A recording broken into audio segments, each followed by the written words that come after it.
علم سیکھنے میں اطمینان ہونا چاہیے اور جلد بازی نہیں کرنی چاہیے۔ علم سیکھنے میں اطمینان کو لازم پکڑیں اور جلد بازی نہ کریں، کیونکہ قرآن مجید جو 30 پارے ہیں، اس کا جو نزول ہوا اس دنیا کے اندر، یہ یکبارگی نازل نہیں ہوا۔ اللہ رب العالمین نے فرمایا وقال الذين كفروا لولا نزل عليه القرآن جملة واحدة كذلك لنثبت به فؤادك ورتلناه ترتيلا۔ کفار نے کہا کہ یہ کیا ایک ایک آیت کر کے نازل ہو رہی ہے، کیوں نہیں ایک بارگی پورا قرآن نازل ہو گیا؟ اللہ رب العالمین نے کہا نہیں، كذلك لنثبت به فؤادك، ایک ایک آیت دو آیت ضرورت کے مطابق 2-4 آیتیں نازل ہوتی تھی نبی صلی اللہ علیہ وسلم پر، کہا اس لیے کہ تاکہ آپ کے دل میں یہ چیزیں بیٹھ جائیں، اور ورتلناہ ترتیلا، اور ہم نے اس کو آپ پر مرتل انداز میں پیش کیا۔ تو اس آیت سے اور قرآن کے ایک ایک آیت 2 آیت نازل ہونے سے ہمیں یہ تعلیم ملتی ہے اس طریقے نزول سے کہ ایک طالب علم اگر محنت کرے اور روزانہ اگر ایک ایک آیت یاد کرے، ایک ایک حدیث یاد کرے، تھوڑا علم اگر حاصل کرے، تو ایک 10 سال کی مدت کے بعد اس کا نتیجہ وہ بہت بڑا ہوگا۔ اسی لیے دیکھیں آپ 23 سال کی مدت میں ایک 2 آیت نازل ہو رہی تھی، کچھ کبھی زیادہ کبھی کم، تھوڑا کر کے نازل ہو رہی تھی آیتیں۔ 23 سال کی مدت میں کیا نتیجہ نکلا؟ 30 پارے کا ایک قرآن تیار ہو گیا۔ تو اس سے ہمیں یہ سبق سیکھنا چاہیے کہ علم کو حاصل کرنے میں جلد بازی نہ کریں، بلکہ دھیرے دھیرے سیکھیں، لیکن صحیح طریقے سے سیکھیں۔ اور اس تعلق سے حماد بن ابی سلیمان یہ کہتے ہیں اپنے شاگرد سے تعلم كل يوم 3 مسائل ولا تزد عليها شيئا۔ سلف صالحین کا طریقہ آپ دیکھیں گے علم کو حاصل کرنے میں، پتہ چلے گا کہ وہ لوگ، ہماری خرابی یہ ہوتی ہے، ہماری جو علم کی راہ میں جو رکاوٹ ہوتی ہے، ان رکاوٹوں میں سے یہ ہے ہم چاہتے ہیں کہ 1 سال محنت کریں اور علامہ بن جائیں۔ یہ جو سوچ ہے ہماری، یہ سوچ ہمیں کہیں کا نہیں چھوڑتی ہے، نہ ادھر کے نہ ادھر کے، کسی طرف کے نہیں ہوتے ہیں۔ یہی چیز اگر طریقہ یہ اپنایا جائے کہ تھوڑا سیکھا جائے لیکن روزانہ سیکھا جائے، ایک ہفتہ زوردار پڑھ لیے، 10 گھنٹہ پڑھ لیے ایک ہفتہ، اگلے ہفتہ سونے میں گزار دیے، جو سیکھے تھے وہ ختم ہو گیا۔ نہیں، سلف کا جو طریقہ تھا علم حاصل کرنے کا، صحابہ کرام کا بھی طریقہ دیکھیں آپ، کسی کو 2000 حدیثیں یاد ہے، کسی کو 1000 حدیثیں روایت کر رہے ہیں، کیسے ہوا؟ ایک بارگی نہیں ہوا، ایک حدیث کو وہ جمع کرتے، ایک حدیث کو یاد کرتے، پھر آگے بڑھتے، اس طرح سے ان کے پاس ایک علم کا ذخیرہ تیار ہوا۔ تو جلد بازی نہ کریں، کہا تعلم كل يوم 3 مسائل۔ حماد بن ابی سلیمان اپنے شاگرد سے کہتے ہیں روزانہ 3 مسئلہ سیکھو، روزانہ 3 مسئلہ سیکھو، ولا تزد علیہا، زیادہ مت کرو، نہیں آج 4 سیکھ لیتے ہیں، آج 10 سیکھ لیتے ہیں، نہیں، 3 سیکھو لیکن روزانہ سیکھو۔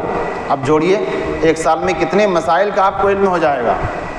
اگر روزانہ 3 مسئلہ 360 دن مان لیتے ہیں، اس کو 3 سے ضرب دیجئے، گنا کیجئے، تقریباً 900 یا 1000 مسئلے آپ کو 1 سال میں یاد ہو جائیں گے۔ لیکن ضروری اس بات کی ہے کہ روزانہ ہو، کم ہی ہو لیکن روزانہ ہو۔ یہ ایک طریقہ تعلم ہے، علم سیکھنے کا ایک طریقہ ہے۔ اور کریں کہ یہ جو آپ کو بتایا گیا، علم سیکھنے میں آپ کیا کریں؟ جلد بازی نہ کریں، اطمینان سے سیکھیں۔ اس کا ایک بہترین طریقہ یہ ہے البداءۃ بالمتون القصار، مختصر متون، مختصر جو متون علمیہ ہے، اس کو آپ یاد کریں، اس کو حفظ کریں، اس کی شرح پڑھیں۔ اسی طرح سے آپ شروع میں جب آپ کو، جیسے ابھی آپ نے درس سنا، آپ کے دل میں جذبہ پیدا ہوا ہم کو پڑھنا ہے، گئے سیدھے موٹی کتاب اٹھائے، 8 دن پڑھے اس کے بعد اکتا گئے. یہ طریقہ تعلم نہیں ہے. آپ کیا کریں، پہلے چھوٹی کتاب کو لیں جو 8 صفحے کی، 10 صفحے کی، 20 صفحے کی، 100 صفحے کی مختصر کتابوں کو لیں اور پڑھیں. جب آپ مختصر کتاب سے نپٹ جائیں اور آپ کے اندر دلچسپی مزید پیدا ہو جائے، اس کے بعد اس سے تھوڑی موٹی کتاب لیں، پھر اس میں بھی آپ کو دل لگے اس سے تھوڑی موٹی، یعنی بتدریج آپ آگے بڑھیں. ایسا نہ ہو کہ آپ سیدھے گئے اور فتح الباری اٹھائے پڑھنے لگے، 8 دن کے بعد کہا کہ سمجھ میں نہیں آتا ہے، کیا لکھا ہے سمجھ میں نہیں آتا ہے، اور پھر کیا ہو جائے گا، آپ کا حوصلہ ٹوٹ جائے گا. لہٰذا ایسا نہ ہو، بلکہ مختصر سے شروع کریں اور پڑھتے آگے بڑھیں. کہا کہ جانتے ہیں اگر ڈائریکٹ جا کر کے بڑی کتاب کو شروع کریں گے تو اس کا مطلب کیا ہوگا. ایک بچہ ہے، چھوٹا سا بچہ، دودھ پیتا بچہ، ابھی جو 1 مہینے کا ہے، اس کو چاول کھلائیں گے تو کیا ہوگا، کھا پائے گا؟ نہیں کھا پائے گا. اگر کھا بھی لیا تو اس کا پیٹ خراب ہو جائے گا. کہا کہ بچوں کی خوراک بڑوں کو دیں گے مناسب نہیں ہے، بڑوں کی خوراک بچوں کو دیں گے مناسب نہیں ہے. تو جو آپ کا لیبل ہے اس حساب سے پڑھیں، جو لیبل ہے اس حساب سے پڑھیں. پھر جیسے جیسے آپ کا لیبل اونچا ہو اونچی کتابوں کو پڑھیں. یہ طریقہ تعلم ہے. دھیرے دھیرے پڑھیں، اطمینان سے پڑھیں. یہ کیا ہے، اسی میں فائدہ ہے، خیر ہے. لہذا الحمدللہ والصلاة والسلام علی نبینا محمد وعلی آلہ وصحبہ اجمعین. اما بعد، فقد قال اللہ تبارک وتعالی فی کلامہ المجید فاعلم انہ لا الہ الا اللہ واستغفر لذنبک. عزیز طلباء، جیسا کہ پچھلے درس میں آپ کو یہ بتایا گیا تھا کہ یہ مجلس تعظیم العلم ہے.